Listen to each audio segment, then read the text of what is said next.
Hello and welcome to the Literacy Network of South Berkshire Presents here on CTSB TV. My name is Lee Doherty and I am the Executive Director of LitNet, the Literacy Network of South Berkshire. What do we do at LitNet? We provide one-on-one tutoring, free. Who are our learners? Our learners are folks who need support with English as a second language, with preparing for their GED or HiSET exams, the high school equivalency exams, with basic reading and writing support, or help preparing to become a citizen of the United States. Who are our tutors? Our tutors are folks who have time to volunteer. You don't have to be a teacher to be a tutor. It just requires time, desire, the ability to connect with people, and we provide some orientation and some training and ongoing support. So if you'd like to be a tutor, you can contact us, and our contact details are at the end of this episode. Featured in today's episode are 4 LitNet tutors. I'll be interviewing them. 2 are brand new tutors who were onboarded during COVID, during the fall. And the 2 others that are featured were experienced LitNet tutors who tutored in person and now have adapted and they're working online. We so look forward to being back in person with our learners, and I'm sure you all have things you're looking forward to be back in person. But in the meantime, we're delighted that we can deliver our services in a virtual manner. So we hope you'll enjoy this episode and learn some things about LitNet and just enjoy the human stories. Each month we'll have a new episode featuring different stories from our organization, the people who make it up, the learners, the board members, the staff members, the donors, the people who helped establish this organization back in the beginning. We're now 30 years old. So we hope you'll tune in and enjoy learning more about LitNet. And if you would like to become a volunteer, please contact me at info@litnetsb.org. Please enjoy.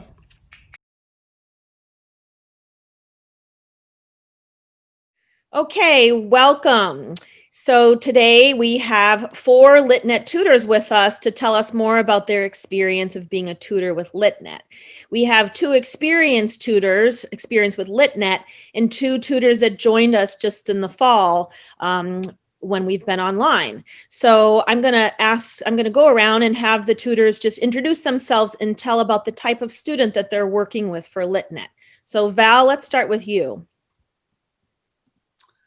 Okay, Val Coleman, and I am tutoring a woman from El Salvador who is studying for her citizenship exam. Great. Mark. Mark Urell, and I'm tutoring a young woman who came from Colombia within the last year and a half or so, and she is an intermediate level student. And she's taking the English course at Berkshire Community College and using the LitNet tutoring program as kind of a supplement to her learning. Great. Nancy. This is my 2nd year of tutoring. I started with one woman from Colombia, and she was an absolute beginner. And her husband then wanted to also tutor. It has worked out really well for them to be together, which is a little bit unusual. And I would say that they are probably, if there is such a thing as a high beginner, I think that's where they are. Sounds good. And Josh. My name is Josh Beardsley, and here's my cat. Sorry. She just woke up. My brother's still asleep. This is my 3rd year, I think, at LitNet. For the first couple of years, I worked with a woman from China.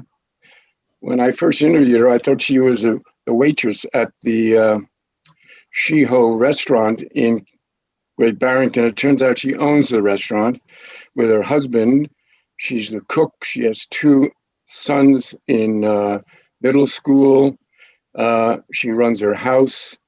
And after a year and a half, she passed her HiSET exam.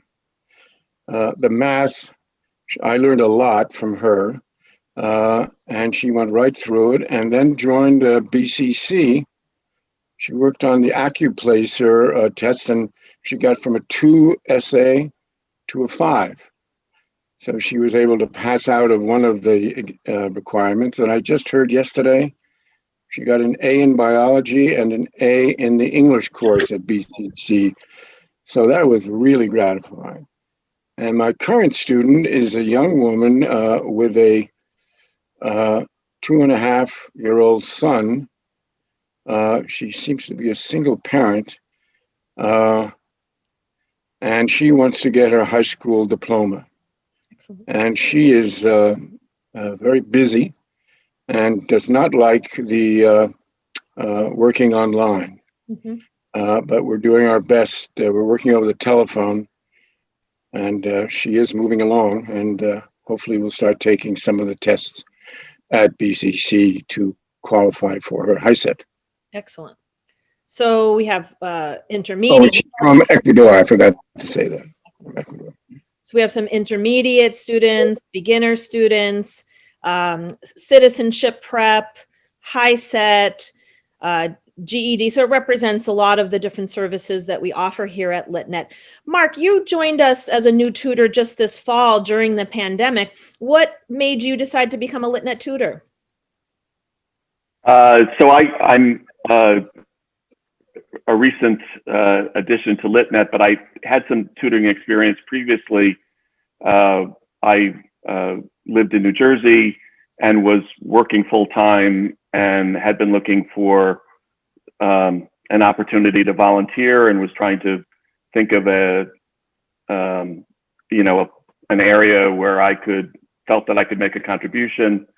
And so in around 2015 or 2016, without becoming too political, I started thinking about immigration and the challenges that immigrants face, and hit on literacy as an area, where I could mesh some capability that I had with a need that was out there among the immigrant community, and started working with an organization that was very similar to LitNet in New Jersey. And then recently I retired, and we moved up to the Berkshire area, and I reached out to LitNet. I had a bit of a hiatus in tutoring, and was very anxious to get back involved, and it's been wonderful. Excellent. Nancy, I wondered for you, you've been with LitNet for 2 years. How has the transition been to moving online? So you're used to tutoring in person. How has that been for you? Well, it was a little bumpy at first because we had connection problems, and the two students are using their phones, mm-hmm. and I'm on my computer, and we're doing FaceTime. But unbelievably, I think that it's working better than face-to-face. Interesting. Because the concentration is absolute. And they text me their homework and are extremely conscientious about letting me know if they have to work late or if we need to change. A little note after every session, a thank you. I think it would have been extremely difficult 2 years ago when they were absolute beginners. Mm-hmm. I think we were far enough along it worked. Mm-hmm. And you had a relationship with them as well. Right, yeah. Right. Yeah. So Val, you had tutored before in person or did language classes before, and now you're working online. What's the transition for teaching in that style been like for you? Well, I mean, it's completely different. I'm used to being in a classroom setting with immigrants from all over the world, which makes it fun because they could share their stories. But I do, like Nancy, I found the concentration to be better online with one person. I could really focus on her needs, and we have this set period of time, but that's all we're doing. There's no distractions. Great.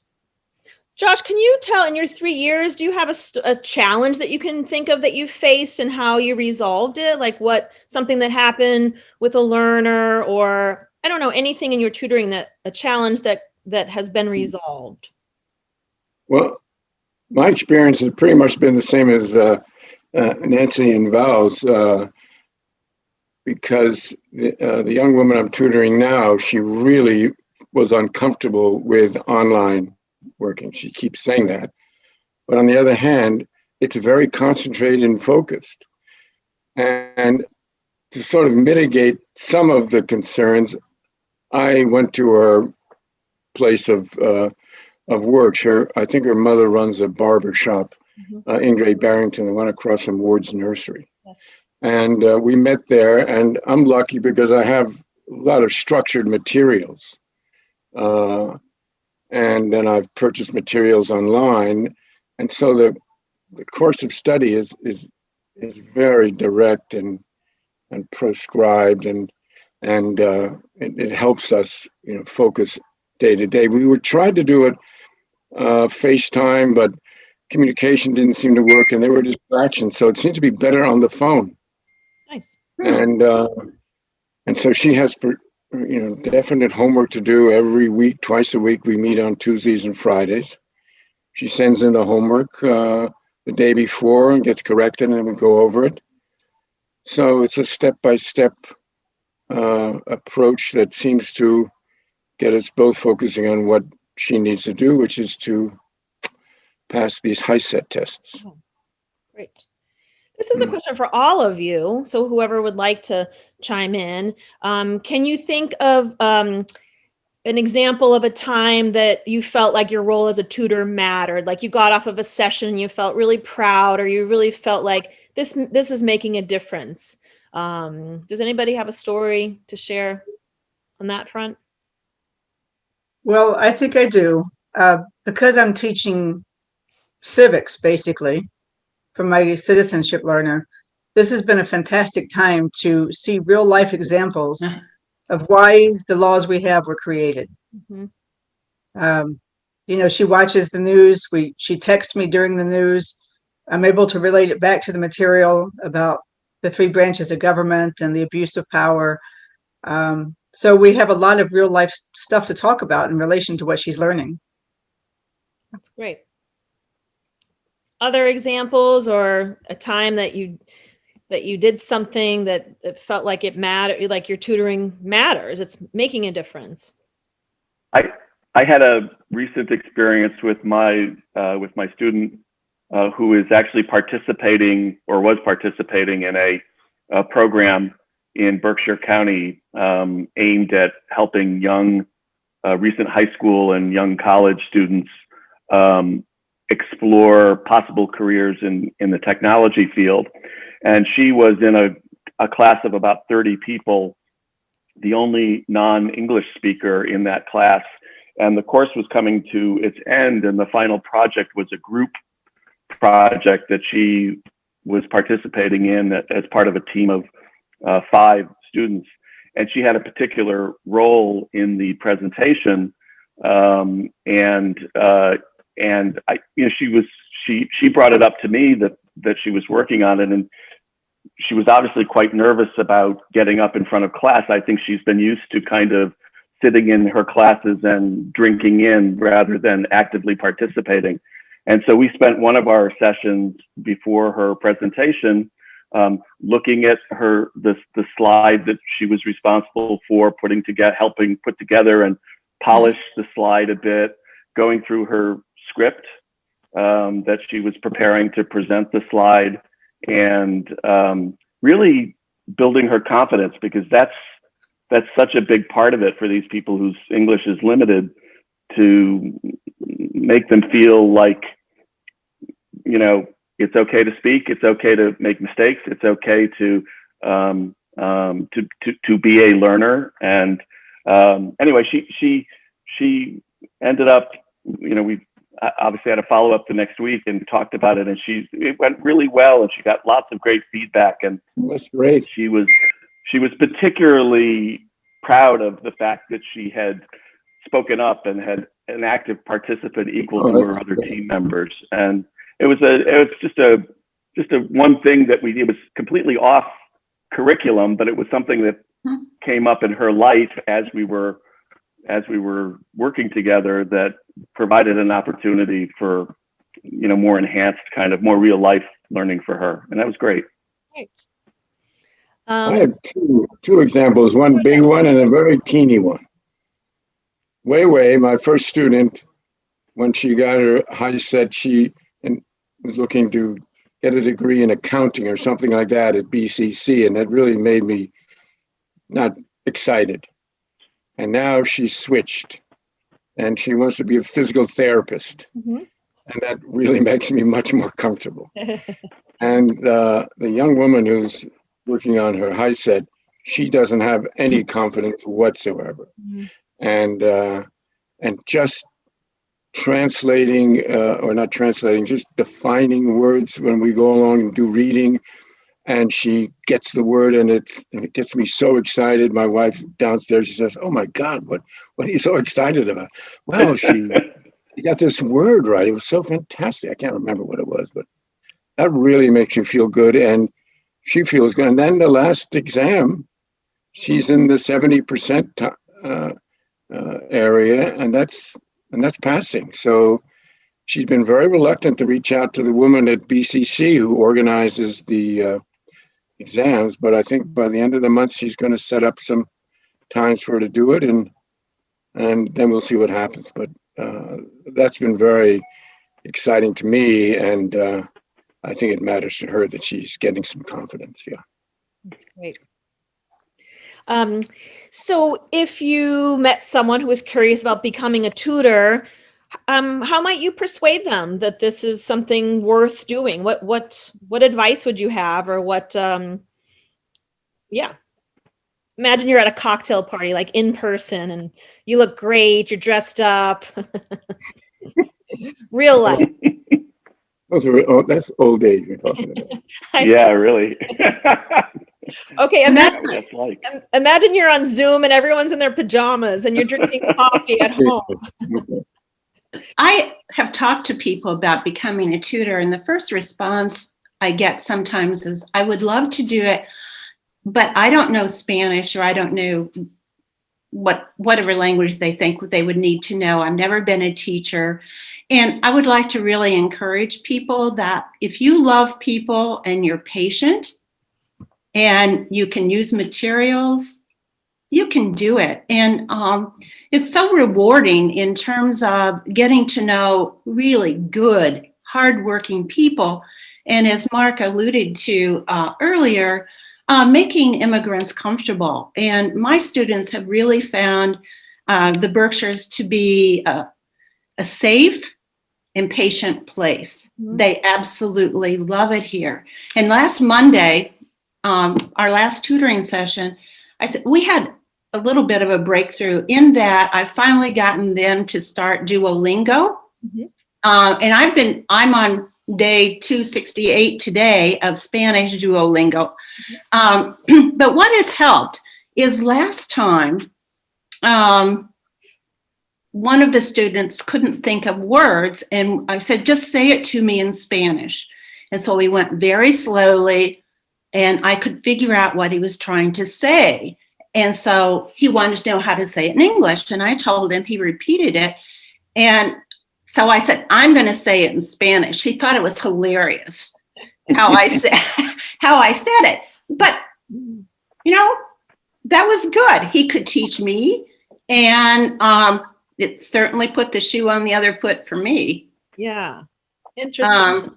That's a good point, because a lot of people say, I don't speak Spanish, and you're right. It doesn't take that. And it doesn't take being a teacher, because we try to give as much support as we can. And it takes people who like people to be a good tutor, I think. And it's a good point. Well, for me, I just find it so refreshing to be around somebody who is so desperate to be a citizen of this country and to learn the language and learn the history. I found the ad about being a tutor at a time where I was feeling extremely helpless with everything that's going on. And this gave me some power to actually make this country a better place. Nice. It's not only the person that I'm tutoring, but also her husband pops on the Zoom once in a while. And he's incredible. He could tell you the history of every president of the United States. He gave me a big lesson on Fillmore. I don't even remember Fillmore's first name. Millard. As president. Millard Fillmore. And yesterday he was studying calculus, and I said, "Are you going to school?" He says, "No, I just love math." I mean, it's just, they're so inspiring, and they just really want to be part of things, and it's very refreshing. Excellent. So I nice. think picking up. Go ahead. Are Mark. in their 60s. Oh. Mhm. And that's a tough time to start in a new country with a new language, and they don't let it stand in their way, Nice. which is inspirational. So inspirational. Mhm. Yeah, I've had that experience. In my prior program, I taught a man who was in his late 50s. Now I'm teaching somebody who's just 20, I think, and both shared that immigrant spirit of.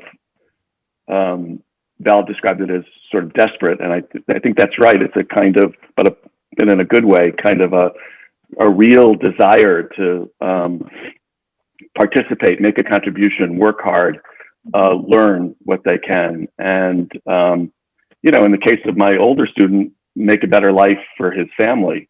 And what I would say to somebody thinking about tutoring is you won't believe.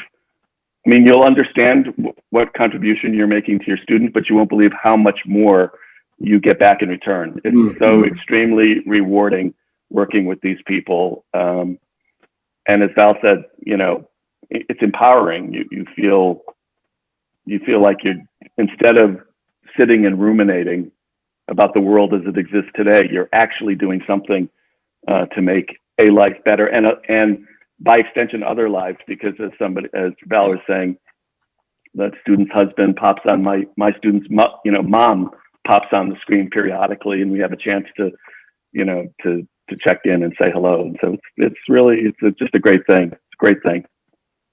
So nice. It makes couldn't me agree feel. more with everything. Say again, Josh. I couldn't agree more with everything that was said.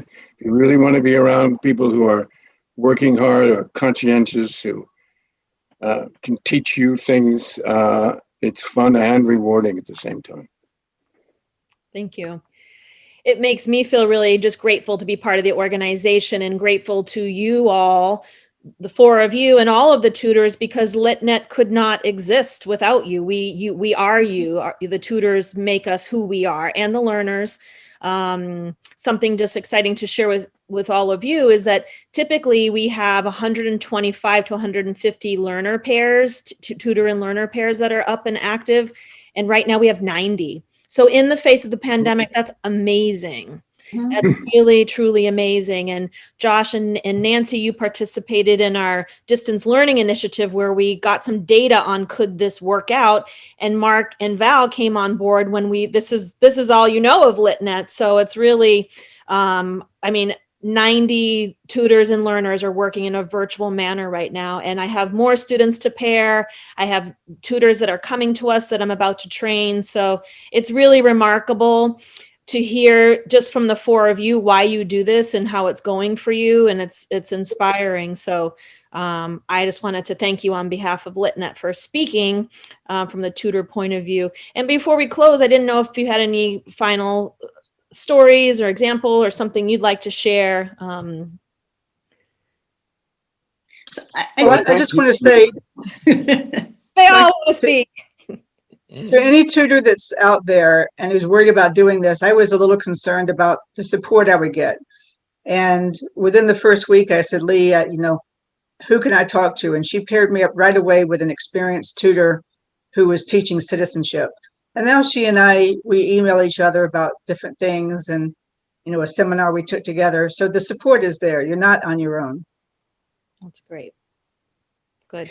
Yes. I want to say that in spite of all of the wonderful things about tutoring, I think new tutors should also be aware that you can get very frustrated with, all of a sudden you can't have your lesson, but because their lives are so busy. But don't quit. Just keep going and let them text you. But those starts and stops can be, oh my gosh, am I ever going to make a difference? But then you find a routine and a groove of how you're going to operate together. So don't get discouraged. That's really great advice. Good advice. Very good. Right. And typical, as you mentioned, their kids aren't in school now. Many of them are working 2 jobs. They're frontline workers. So there's a lot. Their commitment to their English, their improving their English is just really inspirational. So yes, it can be frustrating, the canceled sessions and all that, but it's great to just keep encouraging your learners and trying to begin again as well. So thank you for that. Thank you so much for participating, and I'm delighted for potential new volunteers to see this and for your fellow tutors to see this as well. You all are inspirational, and I really appreciate you taking the time today to be on our new cable show, the Literacy Network Presents. So, thanks for being Thank here. you, Lee, for the Wow. contributions you've made in the last year. This is really, you really pulled this place together. It's my pleasure, Yeah, and you guys are the heart and soul of the organization. It's my pleasure to work here. Thank you all.